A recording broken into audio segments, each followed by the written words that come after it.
One, two, three, four!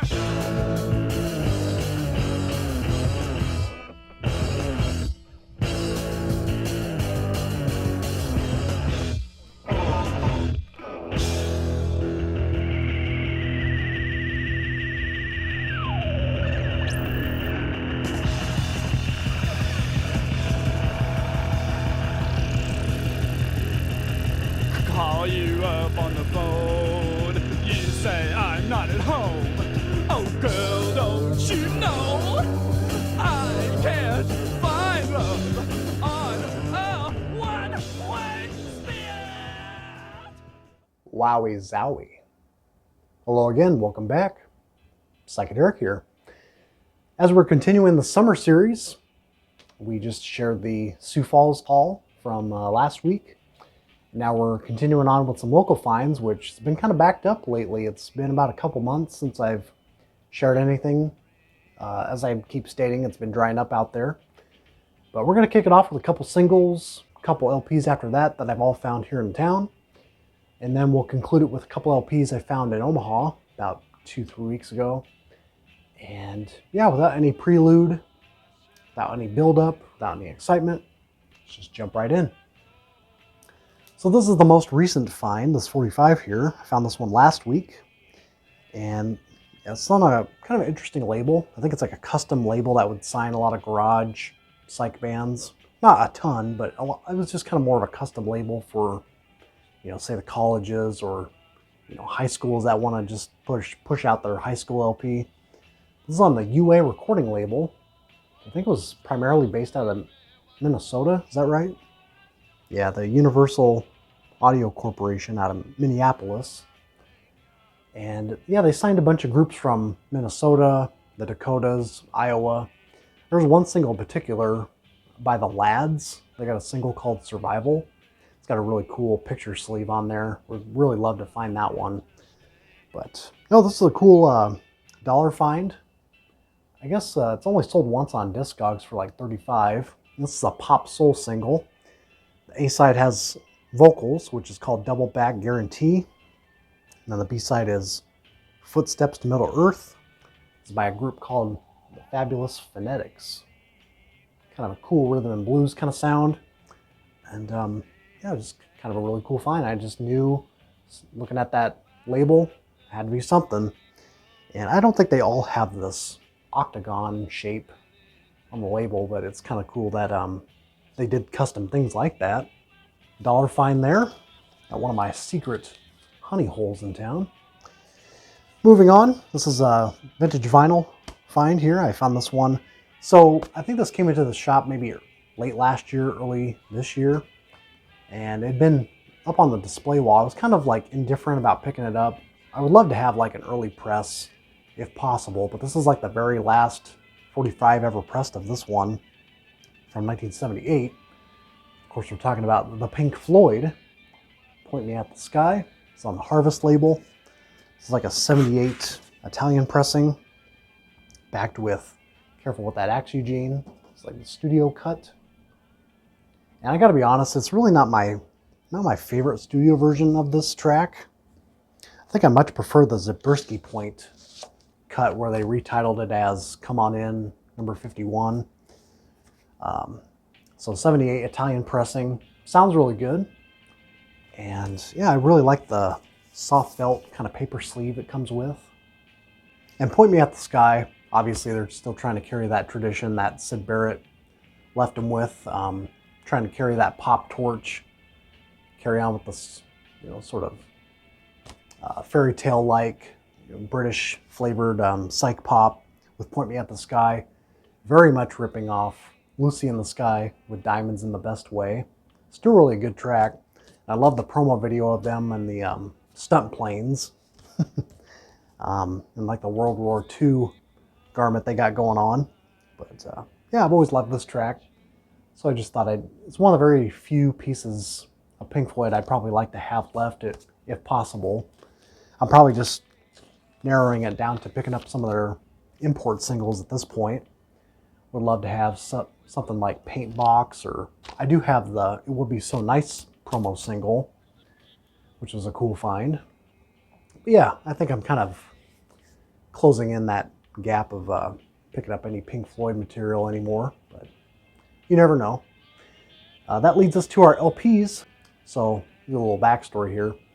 I just decided one day, it was kind of one of those rare weekends where I thought to myself, I got to get out a little bit. You know, it's pretty hot and muggy, but I just had to get out of the house and just thought to myself, well, let's take a trip to the mall. And I usually don't go to the mall here in town, but they do have a entertainment shop where they got like video games and Blu-rays. Sometimes I like looking through their Criterion collection. They do have like some records in there, but oftentimes not really worth looking at all. So I was kind of wandering around a little bit, and I just happened to notice there were some pop-up vendors.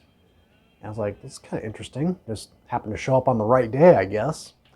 And it turned out to be like a lot of Pokemon dealers and video game collectors, a lot of that kind of material, but only one such dealer was selling records. I was kind of contemplating, I did almost pick up maybe a couple cool signed autographed memorabilia, like a couple of Kubrick films. There was like a Malcolm McDowell signed poster of Clockwork Orange, Shelley Duvall signed a Shining poster, and whoever the actor was behind the Chewbacca mask, there was a signed Chewbacca promo pic. So I took pictures of them, which is kind of cool, but yeah, they were asking like $100 a piece almost for some of these materials, but it was kind of cool to see at least. So the record vendor had some cool titles in there, but this is really the one that I came out with. And if you've been watching my channel for a while now, you probably noticed, well, does Derek even like the Kinks? Because this is like one of the very first times, maybe if ever, I've ever shown the Kinks on this channel. And so I picked up this one. This is the early press of Are the Village Green Preservation Society. Here on our Reprise label. It's like an early 71, 72 press, of course. But early press or not, still really happy to pick this up. I have a little bit of a fuzzy history with the Kinks. So, of course, I've always known their big hits, right? Lola, their early singles, You Really Got Me, All Day and All Night. And I used to have one of their early LPs, but didn't really connect with it too much. But I've always been able to stream these records and try to understand, like, what draws people's attentions to this group. You know, I was trying to figure that out for the longest time, because for me, a lot like the Zombies, the Kinks, they kind of go hand in hand for me. Like, I always thought to myself, well, why don't I love them as much as other people? I wanted more trippy aspects of the band. And when you learn about the back history of the Kinks, and specifically where Ray Davies is coming from, although he generally coincided with psychedelic bands at the time, like the Jimi Hendrix Experience and Traffic, all these groups trying to get in with the hip sounds of the times, the Kinks weren't really about that. And I'm just now kind of learning all this secondhand on my own. And although they were a part of the time period, they're a lot more focused on quality songwriting, retreating back to those old English ways, having a more of appreciation, a preservation rather, of the old English ways. And in that aspect, I can definitely understand a lot more clearly now than I ever have, especially now owning this now. But I've always liked a few tracks off here, like Do You Remember Walter? Big Sky, of course, is a big favorite. But I think my new favorite is Wicked Annabella. The more I listen to this now, it's got that cool dark tone undercurrent to it. Really love the way the drums are mixed in this too. And this 72 press really sounds really crisp. Really do like the way it's turned out. So regarding the Kinks, I'll be sharing another album of theirs I got recently too, but that's more of an online find coming soon. And I might actually prefer that one over this. But for the longest time, just like Odyssey and Oracle, like, okay, the Village Green Preservation Society, what's the big hype? What's the big hubbub about this? Because it's pretty much straight pop rock. There's no trippy elements, no trippy aspects, really, at the end of the day. But anything post Village Green, like Arthur I used to own, I just, I can't sink my teeth into it. I can't really quite understand where all that love comes from. regarding that one. Maybe it's just the concept album or the conceptual themes working within I don't jive with. I don't really know.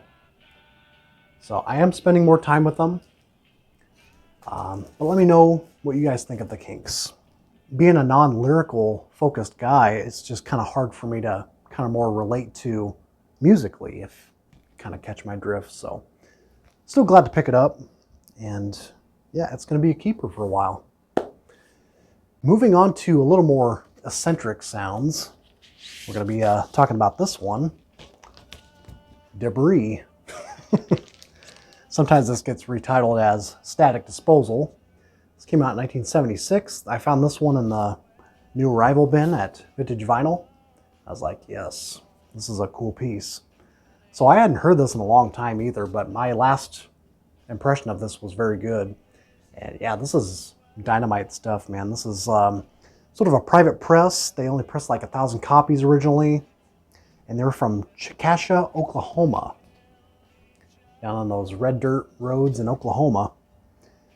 And you would never know. I mean, listening to the sounds these guys produced, it sounds like they were uprooted from the New York City undercurrents of what was going on back in the mid-'70s with like bands like the Ramones, Television. Groups like this were coming out, and then these guys just out of nowhere in this conservative state, and they scared off the conservative locals, man. They were so freaky, so ahead of their time. And they're kind of coming from a space, some people compare them to like Roxy Music plus the Stooges, or Para Ubu, Simply Saucer, with the use of electronics. But it's got a very funhouse energy to it. The way with the inclusion of the saxophone, you've got these really aggressive lyrics, sometimes incoherent. Just a lot of like manic, high energy. And I just love how this record opens with One Way Spit with the 1, 2, 3, 4. It always cracks me up. It just sounds like this brain rot, lasagna brain, just doing the countdown. I love it, man. I think some of my favorite tracks that are on the flip side with Manhattan, Tell Me, gets a little more kind of zany. I mean, the whole thing is super eccentric, very fun, and considering this was like a 10 to 12 hour recording session, they are throwing like every single type of musical angle at the time with like this very nihilistic punk sound, very non-art, proto-punk, garage, psych, electronic, new wave. It's just like the whole thing, the whole package is right here. And supposedly there's a documentary in the works. There's a trailer online I spotted a couple weeks ago. And it looks like 4 months ago they had this promotional trailer for this upcoming documentary. Within about a year's time, the record finally reached the New York City circuits, and they got invited to CBGB, Max's Kansas City. But by then it was kind of too late, and they had already disintegrated by that time. And what a shame, man. They had just found their clique, found the right group of guys to work together and produce this monstrosity. So a lot of cool noise within this record. And I see Crazy Jimmy's Vinyl did an acid archive on this, so go ahead and check that out. Maybe I'll leave a link in the description. This has a little hype sticker here. It says 1976 proto-punk classic of the highest order, straddling the line between primal and experimental. Debris Lone LP sounds like Eno-era Roxy Music or Stooges Funhouse, buried deep in the red Oklahoma dirt. Recommended for fans of Chrome, Para Ubu, MX80 sound. All those comparisons. So definitely a classic of its kind of zany field that it came from. And that leads us to our two finds here from Omaha. So I made a little jaunt down to Bellevue and went to Record Benders, of course.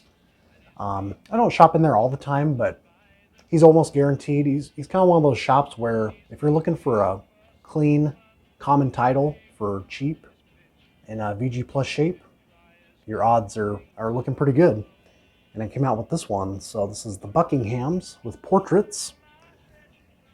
And finally, the price and the condition match. This was $10 on the 2i Columbia. This is a very nice VG Plus copy. I actually talked to Alex about this record when I was in Chicago, and he had mentioned that, yeah, this had sold quite a few copies back in the day. This is like a very super common Chicago title, since that's where these guys are from. But for the longest time, I was just trying to hunt it down like in person, didn't want to buy online. So I'm really happy to finally find this. This is like their psychedelic moment. They're not really a psych group necessarily. They're kind of more like blue-eyed soul, pop rock. They had garage origins with their first couple singles on the USA label and their first LP. But then they kind of went strictly vocal pop. The one prior to this one, the Time and Charges, I used to have that like maybe over a decade ago. Never liked it. I just didn't like the brass sections. It was just over the top, very fluffy vocal pop. And then once they got to this, once they get kind of locked in with the scene, kind of getting hip, this is like their shining moment. And then the one after this only has like a couple moments I like. So this is really the one to check out. Of course, this has a couple big favorites in the AM Gold stations with Hey Baby, They're Playing Our Song, which I do like.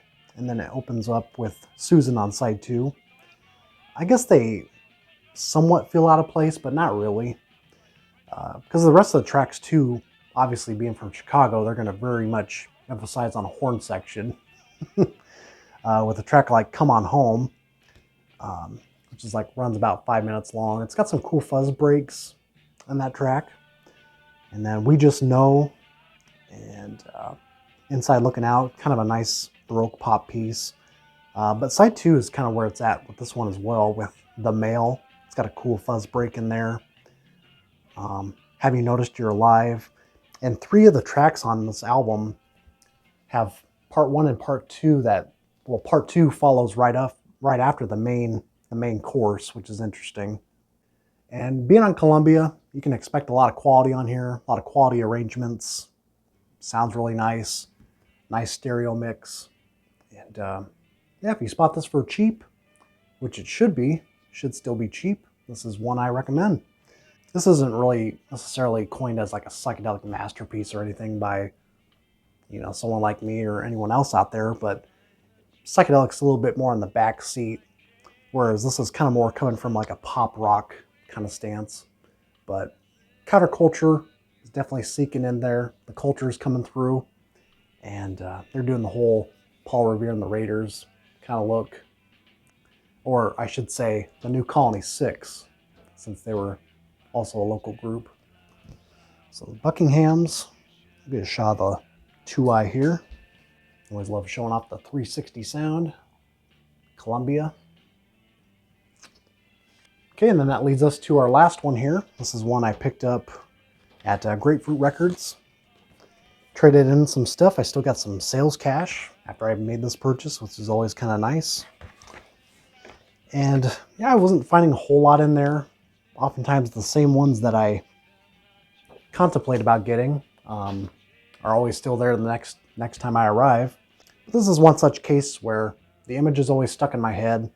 Always kind of wanted to get a little more familiar with this record because ever since I bought the Richard Morton Jack Psychedelia book, it's like at the tail end of that book, and the covers always stood out to me. And it's one of those rare cases where I wasn't too familiar with this record, even up to this point of picking it up.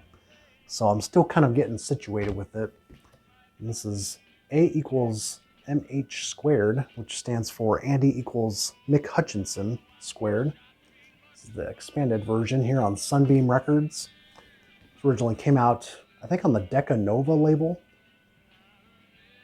And I think in the US it came out on Sire though. And I think it's still pretty affordable too. You can pick it up like 40, 60 bucks. I haven't spotted this. I said, what the hell, you know, pick up a reissue, see how it lands with me. And I don't know if there's like a double LP version of it. I think there might be. Or maybe this came with a CD, because it says expanded. It's only one disc though. I'm not sure what's up with that. Sunbeam Records, of course, is just also through Richard Morton Jack, who, if you guys don't know, he is also responsible for the Galactic Ramble. He has an Instagram page. I don't follow it, but sometimes I chime in there occasionally, and I think Richard and I were kind of alike in a lot of ways. the way we kind of critique records online. Say a little blurb about the record we're sharing and share a little more honest feedback about how it strikes us. I tell you what, man, he lets you know how he feels about certain records. Like, I know I do too, but he's like brutally honest about some of the stuff that some nice originals he's acquired, and then he kind of shits all over it, which is kind of weird. But I know everything I'm picking up, if I don't like it, I can still find some inkling of appreciation in there somewhere. But anyways, this comes with a little booklet, which has like a couple interviews. I haven't really read through too much of this. You get some cool promo pieces in here. So Mick Hutchinson, Andy Clark, Decanova, yeah, that's what it was on. Recorded in 1969. I guess this has some connections to Sam Gopal. I know they mentioned it a couple times in the liners, and then on the back mentions about the Sam Gopal guitarist. But yeah, this is only two guys here, and from what I know, from what I've read a little bit, looks like it's only these two guys playing, and they don't do any double tracking, no overdubs, and they only spent like 2 days worth, 2 12-hour sessions recording all this. And they're very much inspired by kind of worldly music, jazz, Indian music, raga rock, magically kind of melding into psychedelia. And you get a few improvisational pieces on here. Improvisation on modal scale, Acapulco Gold, Improp 2 in E minor, textures in 3/4, 3/4 time, improvisation on an Indian scale. I think I like side 2 a little better from what I've heard the last 2 rotations of this one. Yeah, it's very repetitive, but it kind of puts you in this kind of hypnotic kind of trance, this kind of space that we work in. I'll have to return to this and see how it lands, maybe the 3rd spin. I do like what I'm hearing though. It's all instrumental. This is almost like the type of music, if I were to ever get stoned, which does happen occasionally, don't tell anybody. This is like the perfect background music for that. So maybe I have to partake a little bit to really get the mood set. I think Cosmic Brian even has this. He's got this one before me. Let's give you shit. Anyways, A equals mh squared. Clark-Hutchinson. Check it out. That's all I got to share for right now. And I think I got enough to share some online finds in that little bin there. Got a couple things from Dom's Psych Purge, and then one from another friend, and then a Funk Night record title. I'm on that label, Astral Yacht. Still got like 30 copies of my record just sitting. Somehow sales have just completely halted. I think I had maybe a couple sales last month. But hey, if I'm only sitting on 30 copies out of 500, that's good news to me. I mean, that's pretty remarkable yet in a lot of ways. At least I'm not sitting on like 200. So yeah, thanks for everybody that has ever picked up a copy since last October of the Yacht. So online finds coming soon. And yeah, as I'm recording this too, it's actually the anniversary of my mom's passing this Friday. So keeping it all together. Although it's been a pretty different year since she's been gone. I mean, you still feel that numbness, but I'm carrying on as best as I can. Even though I do have a pretty small family, my dad and I have gotten closer, and because I've always been kind of a mama's boy, my dad and I, not so much, but we're keeping it real, and just trying to make the best of our days right now without her. Learning everything that she taught us. So, yeah, thanks again, and we will catch you on the next one.